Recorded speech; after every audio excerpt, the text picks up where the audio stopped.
Meyxanaçılardan elə Rüfət Nasosnu var, yəqin ki tanıyırsınız. Bəli, əlbəttə ki, niyə Bu tanımıram? yaxınlarda da çox paylaşıldı, çox danışıldı. İctimai televiziyasında bir verilişə çıxdı, milyonçu verilişinə çıxdı və orada suallara verdiyi cavablarla, öz fikirləri ilə çox rəğbət qazandı. Hansı ki, mənim bildiyimə görə elə Rüfət Nasosnu özü də tarix müəllimidir. Valla Rüfət Nasosnunun şəxsən mən deyirəm ki, tarix elmindən elə güclü savadı ola bilməz. Çünki onun savadı olsaydı, onun meyxanalarında biz onu görərdik. O meyxanada hansısa döyüşün, hansısa hökmdarın həyatından baş vermiş hadisədən, hər hansısa bir tarixi şeydən sitat gətirər, meyxana deyər. Biz Rüfət Nasosnunu hansı meyxanaları ilə tanırıq? Sən canım. Baləlinin başqa versiyası kimi meyxanaları ilə tanırıq. Rüfət Nasosnunun bir meyxanası var idi ki, onunla məşhur. Yağış yağır gözləyirəm, yağışda gözləyirəm. Yəni Rüfət Nasosnu gəlsin, mənlə otursun, tarixdən söhbət eləsin də, gəlsin otursun mənlə üzbəüz, tarixdən söhbət eləsin, başa salım görüm tarixi hansı şeydə bilir, bir-iki dənə qiymətin verim, tutaq ki, geçsin. Biz valla meyxanada bir dənə Rəşadda görmüşük ki, nəsə bir elmi sözlər, zadlar işlədib. Biraz da əruzla bağlı, şeiriyyatla bağlı rəhmətli Vülqar Biləcəri, Aydın Xırdalanlı, bunlarda görmüşük ki, nəsə bir şey deyiblər də, yəni ədəbiyyata, şeiriyyata bağlı. Rüfət Nasosla tarixlə bağlı meyxanasında nə eşitmişik? Hansı, nə bilim, bir Teymur Ləngin adını çəksin, bir baş vermiş hadisədən, Şirvanşahlar dövləti, nə bilim, bir ərəblərin Azərbaycana gəlməsi, Qaraqoyunlu, Ağqoyunlu, Səlcuqlar dövləti, Səfəvilər, bir nəsə adını çəksin, bilək ki, bu nəsə bir... Toyda necə girsin, hansı mövzuda girsin o toyda? 2 dənə kimya tələbəsi, 2 dənə, meyxana bir dənə desən də, neçə ildir Rüfət Nasoslu meyxana deyir? 10 ildir deyir, 15 il, 20 ildir deyir. 20 ildən önce bir dəfə buna bir moment düşmədi ki, bir dənə nəsə elmlə ifadə eləsin.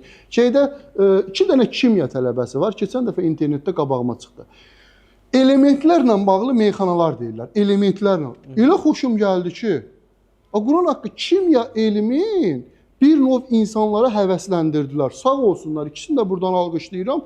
Yəni, elementlərlə bağlı qəşəng bir-birlərinə şeylər deyirdi. Sulfat turşusunun, nə bilim, hansı turşusunun açıqlaması nədir, nədir? Qardaş, bu demir, meyxana ləğv olunsun, atsın, çıxsın, getsin. O vaxtda aşıqlar olurdu, bizdə aşıqlar. Qarabağ aşıqları ilə Şirvan aşıqları dəyişirdilər. Dəyişirdilər. Şirvan gedirdilər, rəqabət gedirdi. Orada bəyəm, onlar nə qayırır? Dəyişirdilər də bir-birlərinə. Bir-birlər qıfılbənd deyiləcək ona, bu buna.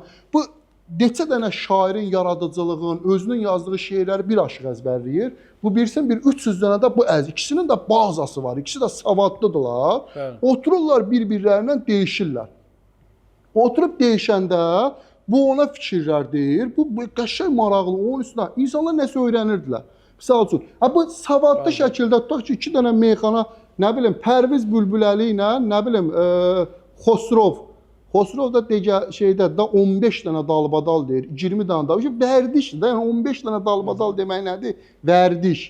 Biz universitetə girəndə, birini qoyub birinə keçirəm, universitetə girəndə, universitetdə yemək pişirə bilmirdi yaxı da, yemək ömrü mamam pişirib. Deyirdim, mama biz acından öləcəyik, nə qayıracaq. Tələbə olanda da mən nətər pişirəcəm yemək ki, ancaq qayğanaq yiyəcəyik biz, ancaq şor çörək yiyəcəyik.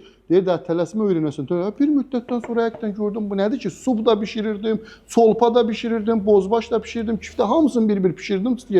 Adiləşdən bu nə çətir? Birinci insana meyxana da çox xiridarazda çətin gəlir. Ta ki, onu deməyə başlayıb deyənət kimi.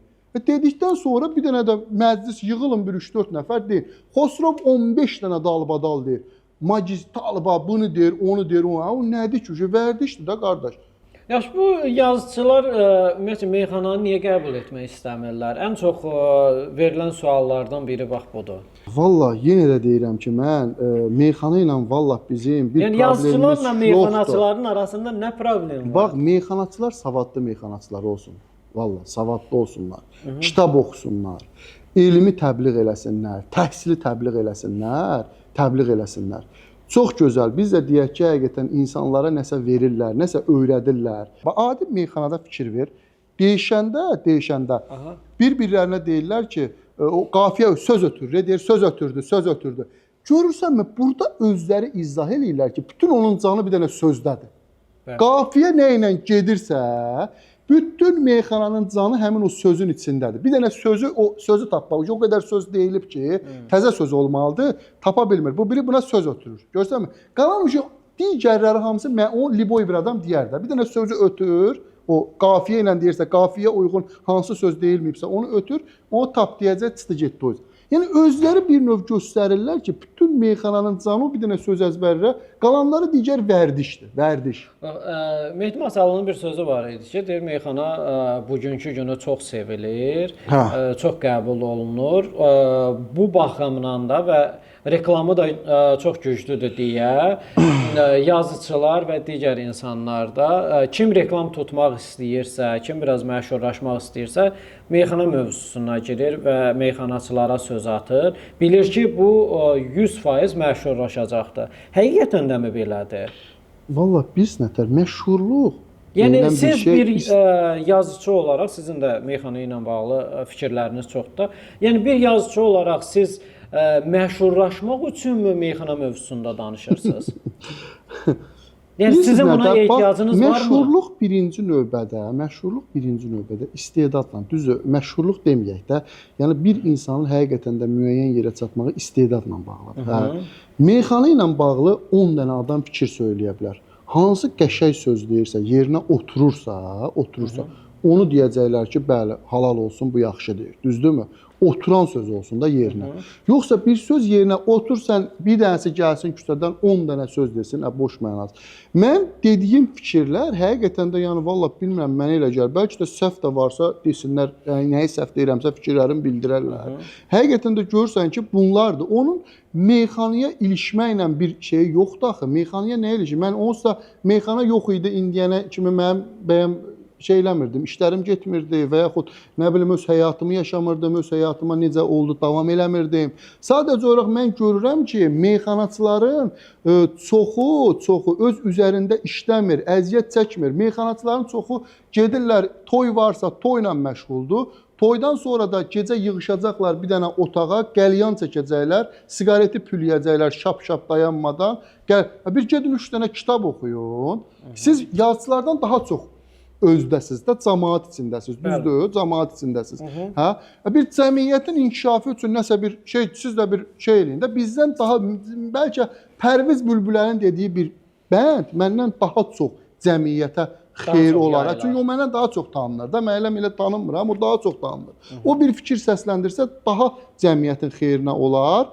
Məndən çox tanındığı üçün. Mehdi Masallı keçən dəfə verilişdə olanda, misal üçün deyirdi ki, Allah rəhmət eləsin, rəhmətli Ağasəlim Çıldaq şöhrət ordeni alıb. Ay Mehdi, elə deyin, siz də alanda şöhrət ordeni. Biz deyirik, siz də alanda şöhrət ordeni. Biz nə deyirik? Deyirik ki, qardaş, savadlı, bir gözəl misralar deyin, yoxsa bayatı, jargon, bir-birin, nə bilim, neynəmək, ifadə eləmək, ağır söz demək, bu nə olur? Gənclər sizdən nə öyrənir?